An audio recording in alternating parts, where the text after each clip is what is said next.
prepared to hear argument in our first case, Professional Massage Training Center. And Mr. Martin, whenever you're ready.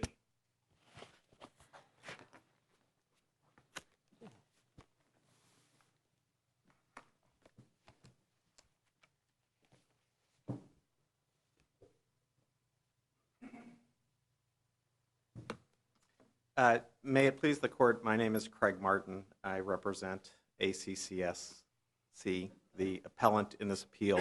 I'll be doing the issues on the direct appeal, and then my partner, Mr. Scodro, who is seated at my right-hand side, will be doing the issues on the cross appeal. The district court erred by finding the ACCSC's denial of accreditation to PMTC to be arbitrary and unreasonable. So we will ask the court to reverse and enter judgment in favor of our client. The first thing that I'd like to cover is the administrative deference standard. With regard to the administrative deference, there is no dispute in this case that the arbitrary and unreasonable standard of review applies. And there's no dispute that it applies in this particular case. There's a reason for that standard. That standard is routed in the legislative and regulatory regime with regard to the Department of Education and its regulations. The purpose of that regime is to allow those with expertise and experience in the area to exercise their judgment and make decisions. In that regard, there were some things that trouble me about this proceeding. To what extent did the district court take it upon itself to just create a new record? That's exactly what the district court did, and that's one of the things that troubles us about the proceeding. And I'll address that point right now. It's a little bit further down in my outline, but I'll take it right now. The district court in this proceeding essentially did this. Classic administrative review, if you think about classic administrative review, you look at the administrative record and you ask yourself the question, is this arbitrary, is it capricious, is it unreasonable? But you do it based on the record that is before the administrative review body.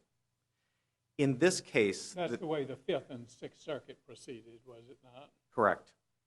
That's the Cooley case and the Wilfred case. Correct.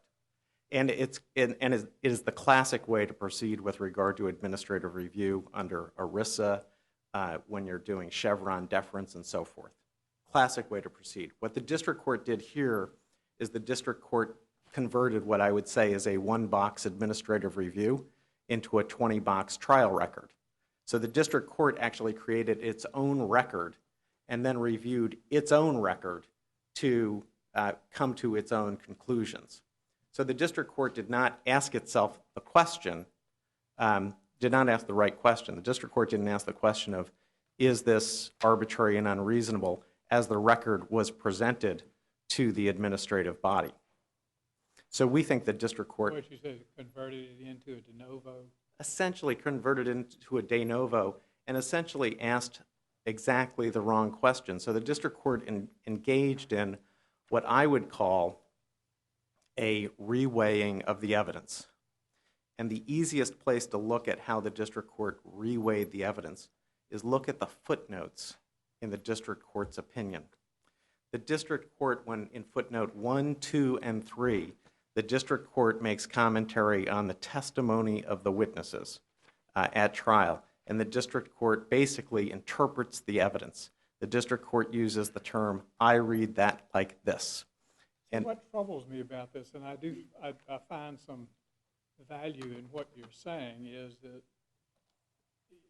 if we just go along with what the district court did, I'm concerned about turning the courts into accreditation agencies and into super accreditation agencies, and I'm not sure that that's what Congress intended at all, and I'm not sure that that's what the Fifth and Sixth Circuit did. So I'm afraid we'd be creating a conflict there. And if what troubles me is looking down the road that we would say everything the district court did was fine, we're going to be stuck with reviewing every accreditation denial with some kind of de novo proceeding, and I just and I don't know where all that ends. I don't know that we have the resources for it or the expertise for it. Your question is the entire point of administrative deference and the reason that you only review the record in asking the question of whether it's arbitrary and unreasonable. In fairness to the district court, I will point out one thing that I think is useful for you to understand with regard to our position, and let me explain it. Usually when you review something for due process review, you take a look at whether somebody whether there was fairness and the opportunity to be heard. In this instance, I'll take the opportunity to be heard first. In this instance, the staff for 2 years dealt with the educational institution, PMTC. There was much back and forth. There was then a staff report that went to a group of directors of ACCSC, 3, that made a decision to deny. That's not the staff, that's 3 directors. It then went to the whole commission, I think it's 15. Those people who are not the staff either, they work at other institutions, including public and private institutions, made a decision to deny. It then went to an independent appeal, 3 people, 1 from a public institution, 2 from private institutions, not members of the board of ACCSC, and not members of the staff. They denied accreditation. There was an opportunity to be heard. All the votes were unanimous? All the votes were unanimous. With regard to the district court seemed to, after it got into what I'd call classic federal court discovery, Rule 26, broad discovery, ESI, and so forth, the district court got tied up on the concept of bias. And the district court, you can see it in its opinion, talks about whether there is staff bias. And the district court finds that there's staff bias in this case, right? It's in the opinion. The response to that is fairly straightforward. It's threefold. One is there is no bias at the decision-making body.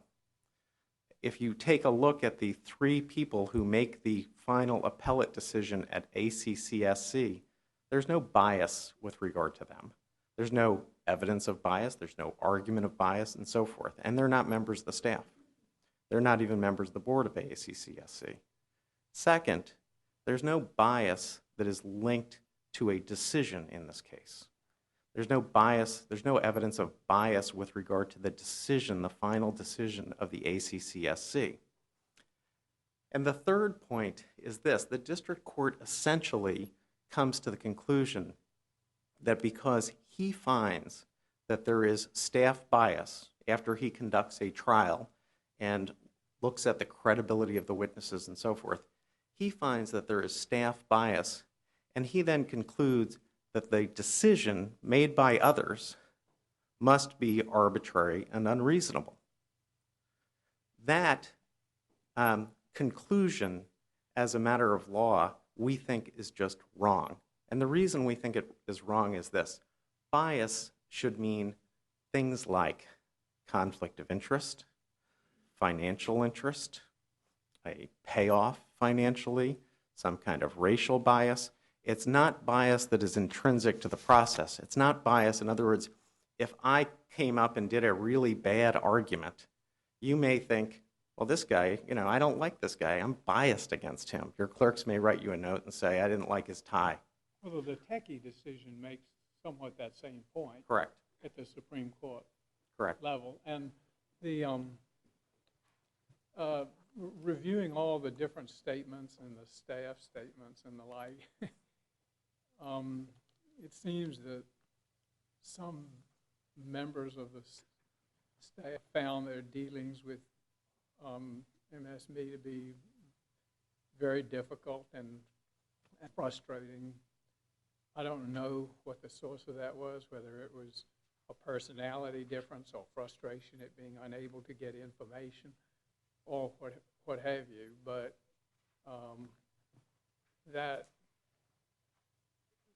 that's part of the process sometimes. I mean, you can't require accreditors to like everybody with whom they have dealing. Yes, and vice versa. Everyone has a staff. And the staff may have interactions. We had interactions with your staff this morning as we came in. Everyone has a staff, but that's intrinsic to the process. It's not the kind of bias that puts you into the arbitrary and unreasonable category. And there's the record in this case is huge. It's so huge that we brought it in on an iPad. But there is plenty of evidence in this case that goes both ways in terms of Ms. Me thought this of the ACCS staff, the ACSC staff said this to her. It's rife with comments that are interpersonal in nature, but don't go to the type of thing that would take you to a bias finding with, I'll use capital B because I can't figure out how to explain that other than to say it's usually conflict of interest, financial interest, and so forth. Well, this gets the courts awfully deep into the weeds to unearth the potential personality conflicts between MSMEs and one of the accreditors, and I mean it gets us awfully deep down into the weeds. Agreed entirely. It does get you into the weeds, and it's a place that you shouldn't be. The straightforward and simple question is dictated by the law. The simple question is whether or not there's substantial evidence to support the result. And in this case, there is substantial evidence. Can I just give you a chance to Sure. just respond to the argument that, putting everything you've just said to one side, Mm-hmm. I mean, that the economic consequences of these decisions are so severe, and that the hardship that can be incurred by a school that loses its accreditation is so substantial that really does call for some kind of a fuller review by courts. What's your response to that? It's really just a policy argument, but I'd Sure. be interested to know how you respond. My response is thank goodness. And the reason for that is that the public policy interests, the economic consequences are obviously deal with financial aid and federal financing of educational institutions. The purpose of the regulations, our client accredits 700 institutions a year. It's one of about 15 to 20 accreditors throughout the United States. The standards should be exercised by those with experience and judgment in the industry.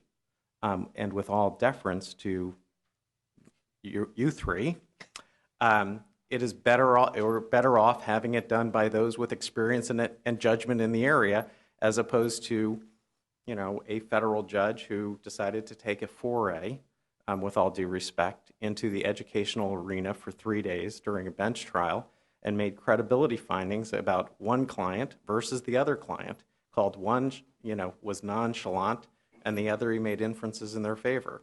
The consequences are severe because the public policy is so intense. So I actually look at that question and I say, thank goodness, but the federal courts should defer under something akin to Chevron deference, ERISA deference, and the deference of the courts that we talked about earlier. If you have no other questions, I'll turn it over to Mr. Scodro. Hold on a minute, Steve. Pam, do you have any further questions? Thank you very much. All right. So,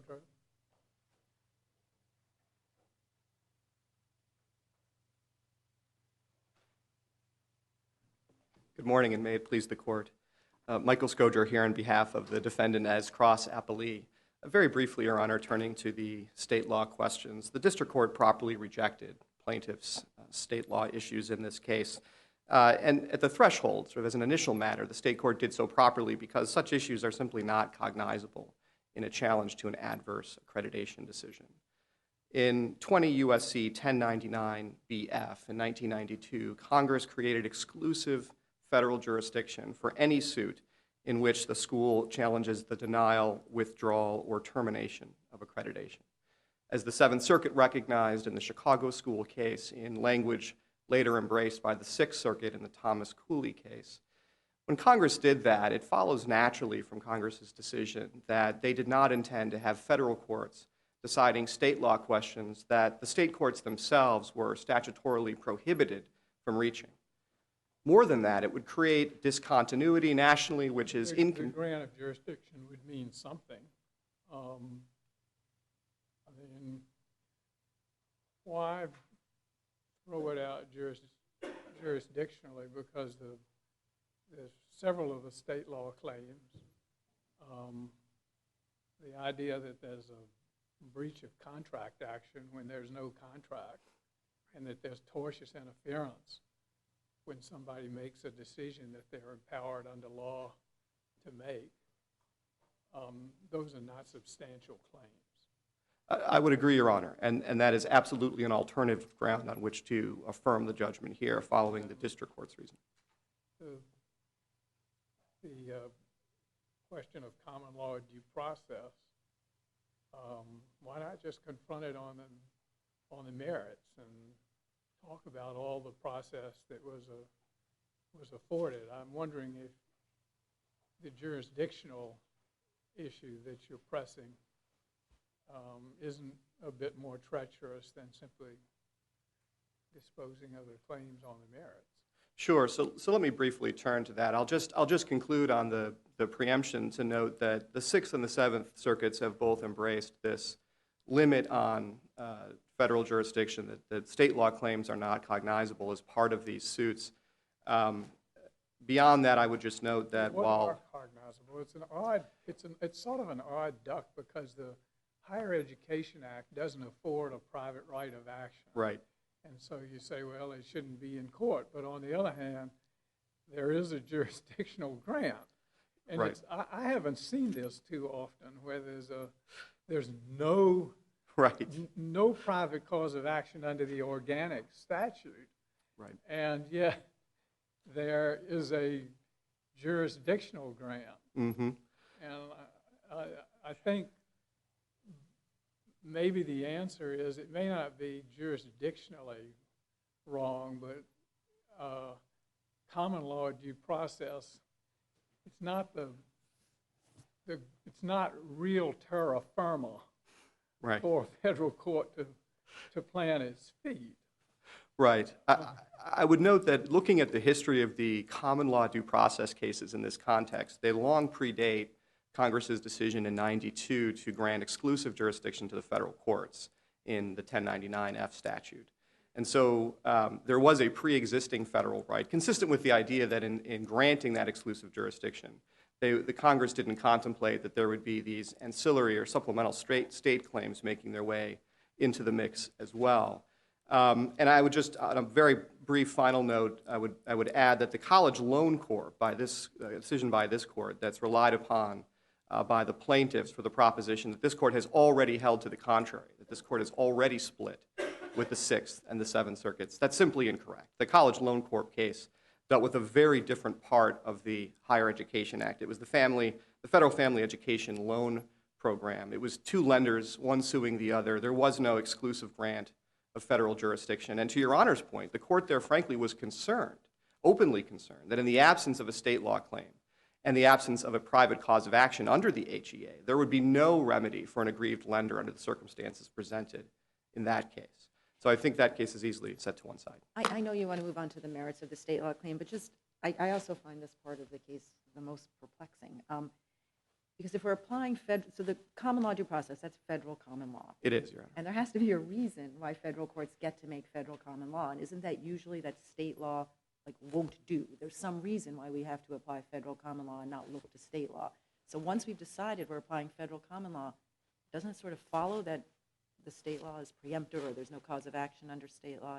I'm just having trouble finding the space between those two things. I absolutely agree, Your Honor. And quite frankly, this case illustrates it in looking at the merits of the two state law claims. There isn't a contract here. These are standards. Had these been enacted by the Department of Education itself rather than its surrogate, as occurred here, there'd be no question that a regulation isn't a contract. Not only can it be changed unilaterally by the Department of Education. To follow up on Judge Harris's question, I find your case on the merits to be pretty strong. But if we go with a jurisdictional ruling, I'm a little nervous about what that does with the jurisdictional grant. But I'm also nervous about the fact that I'm not sure if we go with a jurisdictional ruling, whether we leave accreditation agencies total free rein to visit the kind of consequences that Judge Harris is talking about, because sometimes they can get very ideologically driven, and sometimes they can run off the rails. Not here, but there's obviously, it seems to me, a balance that's struck by the standard of review. And the standard of review adopted in that Cooley decision, the Sixth Circuit decision, is a very well-done decision. Yes. And doesn't the standard of review strike the kind of balance that Congress wanted by the arbitrary and capricious standard, and without the need to go with a more sweeping jurisdictional pronouncement? I mean, the standard of review would seem to me to preserve the balance and give you the deference you deserve, and not have every denial of accreditation come for a de novo trial in federal court. But if you keep pushing it, you get to a point where the accreditation agencies have no oversight at all, and they can do some ideologically and other driven things. So you want to preserve a balance here, don't you? Absolutely, Your Honor. In fact, I would say that, and to be clear, we're not suggesting that there isn't jurisdiction over the common law due process. Indeed, to Your Honor's point, that is the cause of action, and that cause of action, by its nature, strikes precisely the balance that Your Honor has identified. The concern we had, and what I think drove the Sixth Circuit and the Seventh Circuit to reject, to essentially find preemption over related state law causes of action like breach of contract, tortious interference, those claims, by dint of state law, may not strike that same balance. Those claims are a poor fit, as this case beautifully illustrates, without a contract, with obvious legal justification for purposes of tortious interference. So our point would only be that this court, one way to affirm would be simply to follow the Sixth and the Seventh and to say the independent state law claims, unlike the properly balanced federal claim, are not properly raised in a 1099-F case like this. That was the only, right. I see where you're going now. Unless the court has... Hold on a second. We're fine. Thank you very much, Your Honor.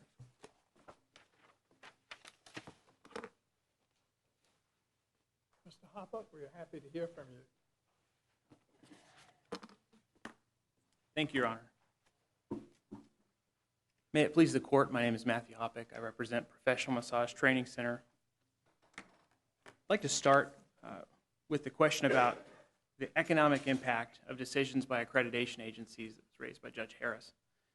There's no doubting that when a school loses its accreditation, it's kaput, especially if its students, for the majority, rely on federal student aid. Not only do they lose their Title IV aid, they can't get it back for at least a year, and most schools in those situations have to go out of business.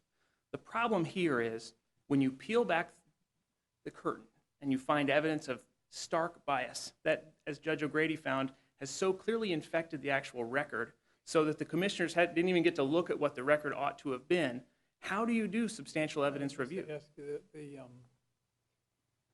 There certainly are economic consequences to the denial of education. There's a policy tension here because the accreditation is a quality control, and it does give the public confidence that professionals have come out of training with certain sets of standards, and it also is the policies on both sides, but there's also the policy on the other side that federal funds are involved, and you want to not only be prudent with the federal fisc and not have it go to places that aren't giving students what they pay for, but it's also unfair to students to have them sign up at institutions that are simply substandard. That's an excellent point, and that's what's so confounding about this case, because nobody disputes that this is an excellent school. Its students were graduating, getting jobs, and paying off their loans. Even ACCSC in its final appeals decision said, we don't dispute that your metrics are excellent. You are at the top of all of our schools. You still lose your accreditation because of this inadequate management standard. But you know in advance, and it's not for this school, but dealing with any of the similar accreditation agencies, you know in advance when you apply what the general standards are. And here you had several years to try and comply with the standards. It's not that you don't know the goals you need to obtain in order to arrive at that point of getting accreditation. So it's a choice that the school makes, maybe a stark choice that you can't succeed in certain economic strata if you don't have the federal aid. But you could still have a school without federal aid. It just might be in a different level. But you know when you go into the process that that's what you have to do. The court in this case ruled, as a matter of fact, it granted an injunction concluding that if the school didn't get one, it was going to go out of business. But more to your point, which is a good one, you know in advance what the standards are, and twice this school was granted accreditation for having an adequate manager. We see this in administrative cases all the time, where an agency will grant a visa, for example, to the same beneficiary 3 or 4 times, and then say the 5th time, you've never been eligible. That's essentially what they've done here. Is they've said, you don't have an adequate manager, despite Juliet Mee, who started your school, has always run the school, and is still there.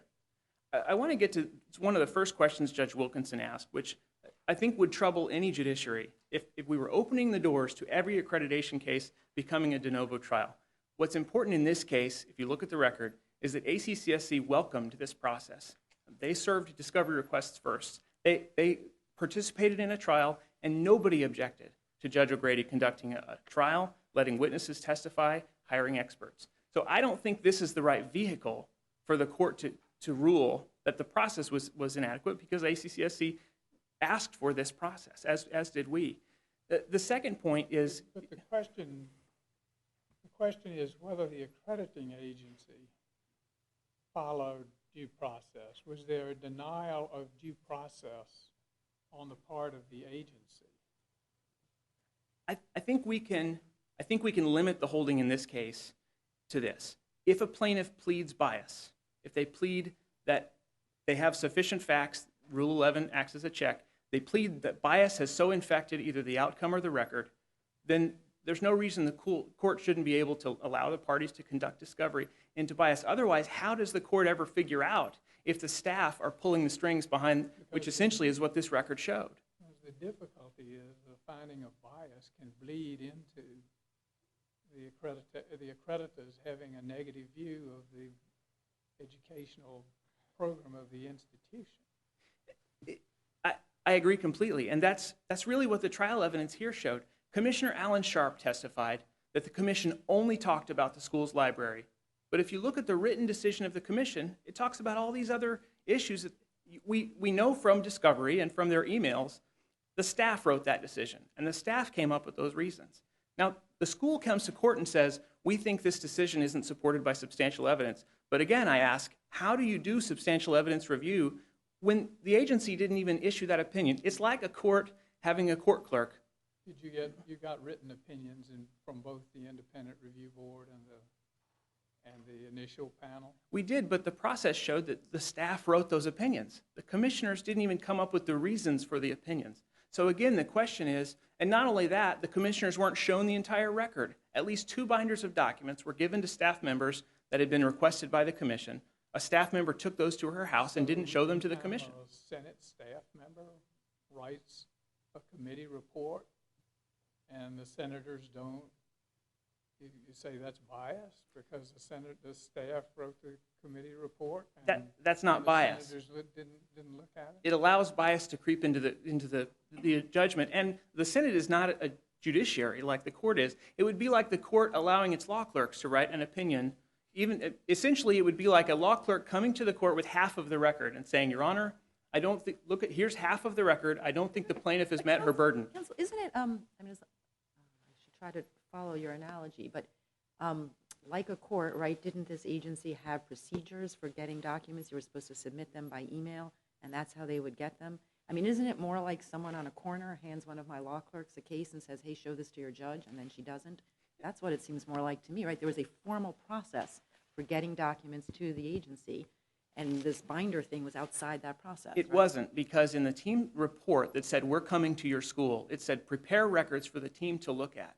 The school prepared 2 binders for the team to look at, and the team took them with them. It was outside the normal process, but ACCSC's witness, Sean Foreman, testified, we do accept paper, and when we get paper, we Yes, scan it. You knew you could submit those electronically, and in fact, there was a procedure in place to submit things electronically. I've been through these accreditations in different organizations and different educational institutions, and they do run on a fairly standard set of protocols. And I don't understand here, this process lasted for 18 months, and that's a long time for an accreditation process. Now you can say, well, that's the commission's delay, except I'm not sure it was, because they gave you requested extensions of time. As I understand it, they granted those extensions of time. There were 2 different site visits. There was a probation decision. They were put on probation several times. There were repeated requests for materials, particularly with respect to faculty backgrounds and the number of years that the faculty had, the number of years the faculty had in the field before it started talking in the classrooms. And it just seemed to me, by and large, that there was a great deal of process here. And the problem is that the process uncovered multiple problems in every facet of things. It uncovered problems with the Learning Resource Center. It uncovered problems with faculty backgrounds. It uncovered problems with continuity of administration. I haven't seen, those are 3 basic building blocks of education. Do you have the resources to teach the students what it is they're supposed to be taught? Does the faculty have the experience in the field to bring to bear in the classroom? Is there continuity of administration that would afford some sort of stability? And yet, in all of these, identifiable problems are pointed to. And I don't understand how that adds up to arbitrary and capricious behavior. I'm not crazy about administrative agencies. I know they can be overbearing. But it gets down to the specifics here, and I don't understand the arbitrary and capricious. I don't understand how you glean that. I appreciate this record. the court's point is well taken. I think it's important to understand how the process works at this agency in particular. 18 months of process is conducted by staff alone. The only people coming out to the school and examining the library and so if you have a staff member who doesn't like this school owner and wants to see to it that they lose their accreditation, the standards make it possible that the staff can just keep going to the school and coming back and saying, still don't have a good library. Just so I understand the kind of the bias allegation you're making, is the allegation that the staff sort of before this process started, that they had some kind of pre-existing issue with the owner of this school, or is it that during the course of the process they came to the view that this school shouldn't be accredited and maybe also to the view that the owner irritated them? The court didn't make a finding about bias prior to the process. Doesn't it really matter which it is? Because it, how I'm can- not certain it does. Let's Really? say in your first submission you didn't use Times New Roman, and this staff member will only read Times New Roman and says, I'm putting this school out. I don't think it matters if the staff member already didn't like the school. The court made a finding of fact. Bias findings are findings of fact reviewed for clear error. The court found that numerous executive staff members at ACCSC embedded negative comments about the owner embedded false statements into the electronic record that were then given to the commissioners. which are the false statements that you've identified? Some of them were in comments in the PDFs that were given to the commissioners. One of them was about faculty verification. The emails back and forth between Sean Foreman and Chris Lambert. Sean Foreman said, it looks like they verified their faculty. And Chris Lambert wrote back and said, put it in anyway. This is the man. That's exactly what Sean Foreman's email says. Put it in anyway. No, Chris Lambert writes back and says, keep it, and the quote is, this is the management issue we're building around. And what does the first email say? It said, I'm not certain how we can, I can't remember Doesn't say verbatim. it looks like they're verifying their faculty. It says I'll tell you that the district court made that finding, that, and I can cite I don't have the page in front of me. I would be glad to file a 28J letter with the page number. Not How necessary. could they have verified the faculty when the request, let us have the background on the faculty members, and then what, as I understand it, PMTC produces 3 blank forms, okay? There's a reference release form and an employment reference form and a form for noting phone verification. All right, blank forms in response to requests for faculty backgrounds don't really make the case. The district court ruled on it as a matter of fact. The district court said, Did they submit the blank forms when they requested verification of faculty credentials? parts of the forms were blank in an instance when the employer had gone out of business. So the school had tried to contact that employer and it was no longer in business. And Judge O'Grady ruled that the accreditation agency can't use that kind of an attempt to say you didn't verify your faculty. In fact, those faculty are still at the school. And that's what O'Grady was so worried about, is the record didn't show that they didn't attempt to verify the faculty. In fact, the record showed that some of the old employers had gone out of business. The other point on this issue, the district court found that the faculty verification had been waived by ACCSC. They didn't submit any suggestions of fact or conclusions of law prior to trial. And so the district court didn't really even rule on faculty verification, finding it had been waived after trial. Well, a good part of the dialogue with the opposing counsel dealt with the standard of review in these types of cases and the level of discretion, which I think everyone agrees is fairly high, or the amount of deference, I mean, that it's paid to the accrediting agency by a reviewing court is fairly high, probably one of the highest levels of deference in judicial review. As I understand your argument so far, you haven't spoken to that directly, except I glean so far that you think there's an exception to whatever level of deference there is in cases of bias. Have I capsulized your argument? You have. In every case we've read, and every case both sides have cited, have said, if there's bias in the process, that's a problem.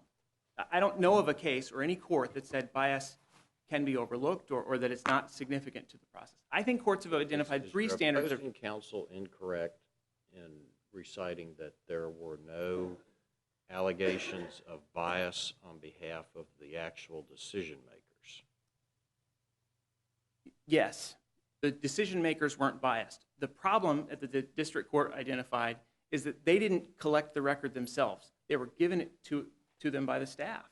And so the bias bleeds into the system by preparing a record that's incomplete, by preparing these PDF documents with negative comments, some of which were deleted and didn't end up in discovery, by facilitating the meetings. Staff actually sit in on these meetings and facilitate the discussion of the commissioners, and by writing the decisions themselves. Again, the commission testified, Alan Sharp testified, the only thing we talked about was the library. How on earth is this court reviewing a decision about faculty verification and all these other things if that was the commission's decision? But every agency operates with staff.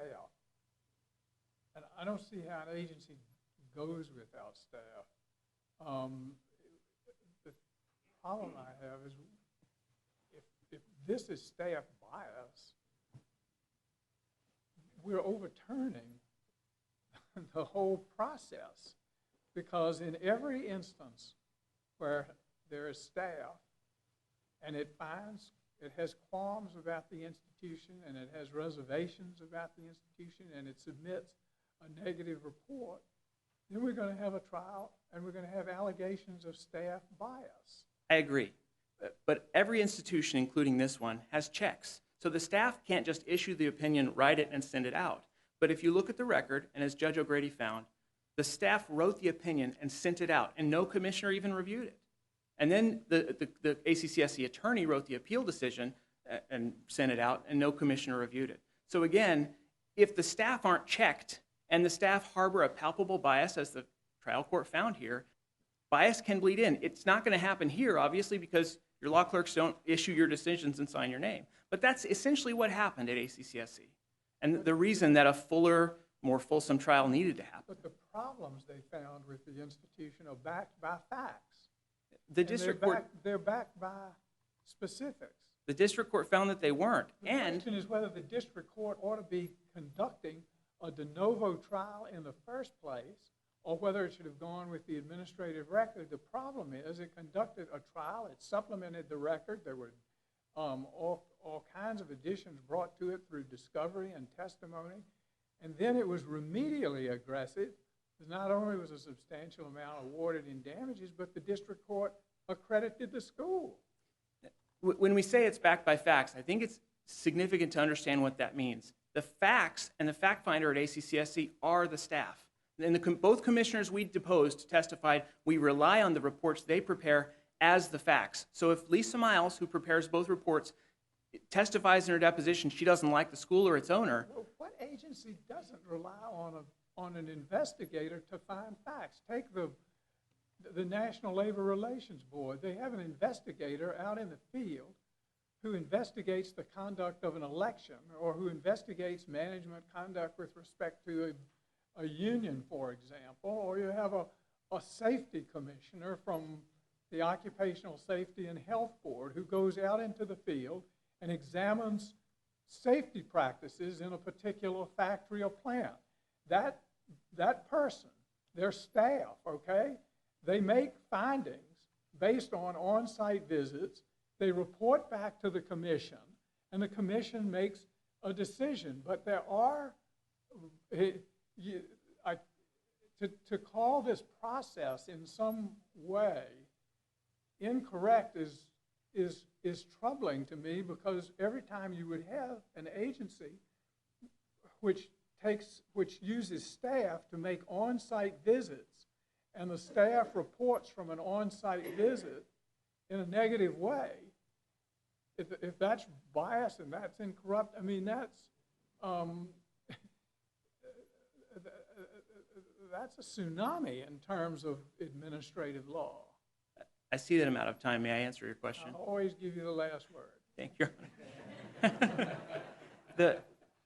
The court's point is important, but what is missing here that is not the case at the NLRB or this court is there are no checks in place on these staff, and every witness testified that these staff members sit into the decisions in the meetings, write the decisions, write the appellate decision, and if those staff members want to see the school closed, as you can see, they're celebrating when the school loses accreditation, writing it's a slam dunk.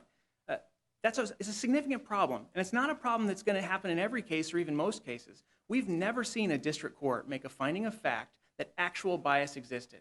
It's been addressed in a number of cases, but it's never happened. So I'm not certain it's a tsunami or a wave of cases that are going to come, but it's important. Well, Thank you, Your with regard to the two agencies that Judge Wilkinson mentioned, I guess would be some members of Congress amongst other members of the public who would disagree that there are checks and balances at those agencies. I think there ought to be. Yeah. Okay, thank you, Your Honor. We thank you.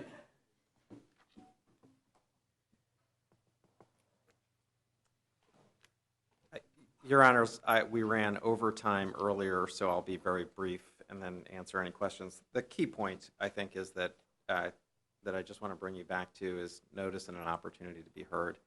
The PMTC, with regard to the decision makers who we just heard were not biased, actually, in the final appeal, if you look at the record and it's in the briefs, undisputed, in the final appeal, when the three ultimately make the decision that should be reviewed, there's a lawyer there representing the PMTC. Ms. Mee is there.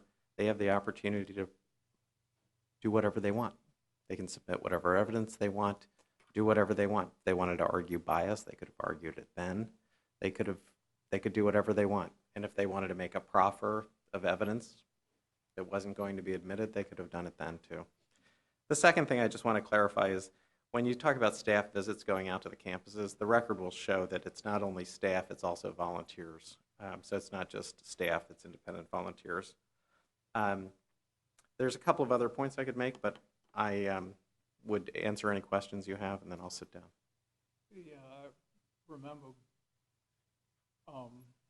visiting some law schools, sitting on moot court, and